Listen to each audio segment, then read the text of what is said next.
Good evening. My name is Mylene. I'm working in printing industry. I really praise God for your life, Dr. Naik. And I truly believe that you are an army of God. And I feel so blessed to be here. Thank you. Yes, I'm a mujahid. Mujahid means soldier of God.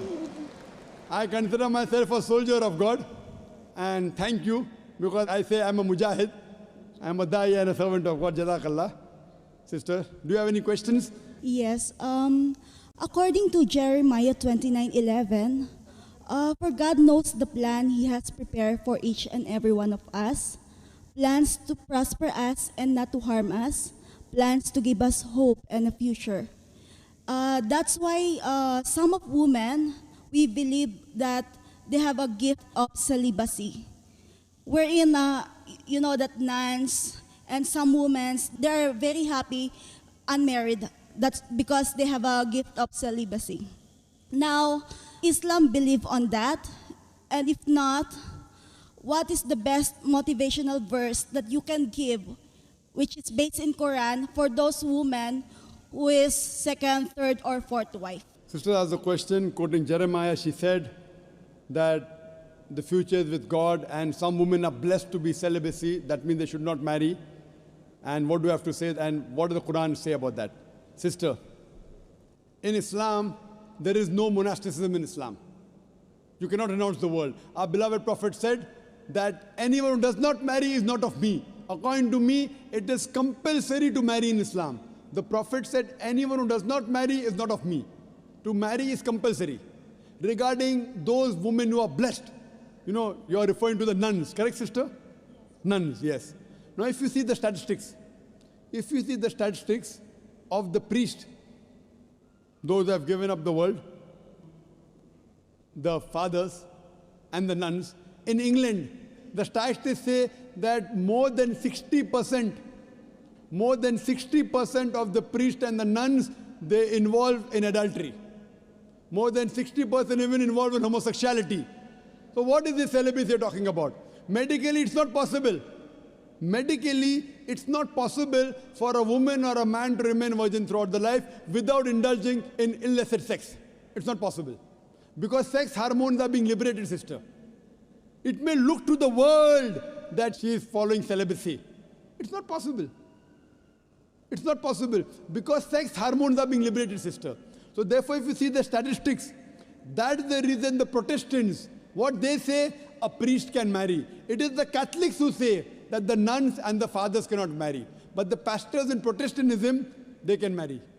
If you are a Catholic, they say that you should not marry. But in the Bible, nowhere does it say that you should not marry.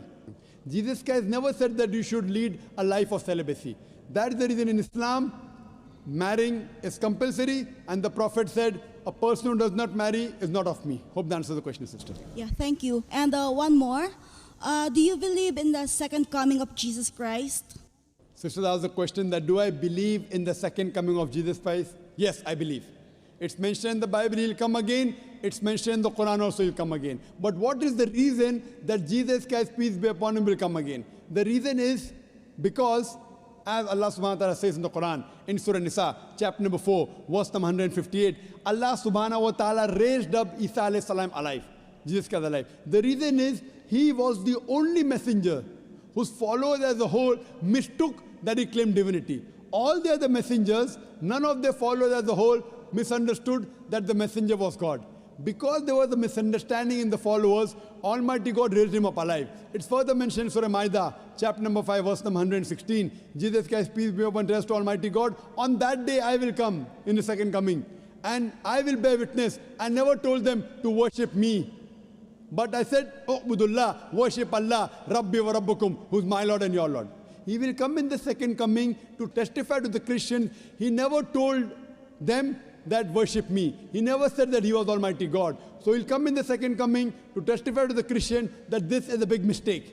Same thing is mentioned in the Bible, in the Gospel of John. On that day, when people will come, oh Lord, oh Master, did we not do wonders and miracles in your name? So Jesus Christ will say, ye men, you depart from here. I don't even know you. So Jesus Christ will say, I don't know these people. You did miracles in my name, I don't even know you.